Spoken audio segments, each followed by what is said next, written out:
വിഗ്രഹം ദൈവമാണെന്ന് ഒരിക്കലും കുട്ടികളെ പഠിപ്പിക്കരുത്. അതൊരു വലിയ അപരാധമാണ്.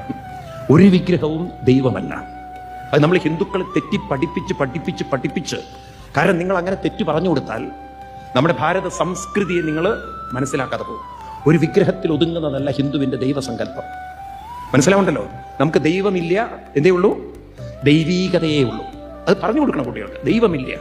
അമ്പലങ്ങളിലൊക്കെ പോകുന്നത് ആ വിഗ്രഹം എന്ന് പറയുന്നത് ഒരു ഗുരുസ്ഥാനമാണ്. ആരാണ്? ഒരു ഗുരുവാണ്. ശിവൻ ഗുരുവാണ്. ഗുരുവിനെ ഏത് ഗുരു? അറിവിന്റെ ഗുരുക്കന്മാരാണ് ഇവരൊക്കെ. അതുകൊണ്ടാണ് ദക്ഷിണാമൂർത്തി സങ്കല്പങ്ങൾ. കൃഷ്ണം വന്ദേ പറയൂ, ജഗദ്ഗുരു.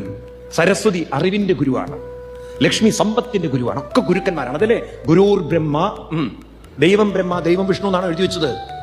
ആണോ? എന്താ എഴുതി വെച്ചത്?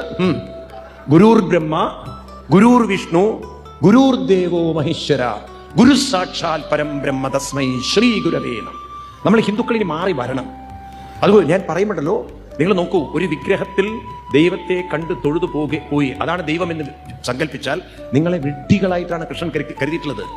നിങ്ങളെ മന്ദന്മാരായിട്ടാണ് കരുതിയിട്ടുള്ളത്. മനസ്സിലാവുണ്ടല്ലോ? ഇതാണ് ഭഗവത്ഗീതയിലെ 7:24 ശ്ലോകം. പറഞ്ഞു കൊടുക്കൂ കുട്ടികൾക്ക്. അവ്യക്തം മാം അവ്യക്തം. ഞാൻ നിങ്ങളിൽ അന്തരാത്മാവായിരിക്കുന്ന എന്നെ നിങ്ങളത് മറന്ന് ഒരു വ്യക്തി മന്യന്തേ, വ്യക്തിയായി നിങ്ങൾ കാണുന്നു എങ്കിൽ അബുദ്ധയ, ബുദ്ധിയില്ലാത്തവരാണ്.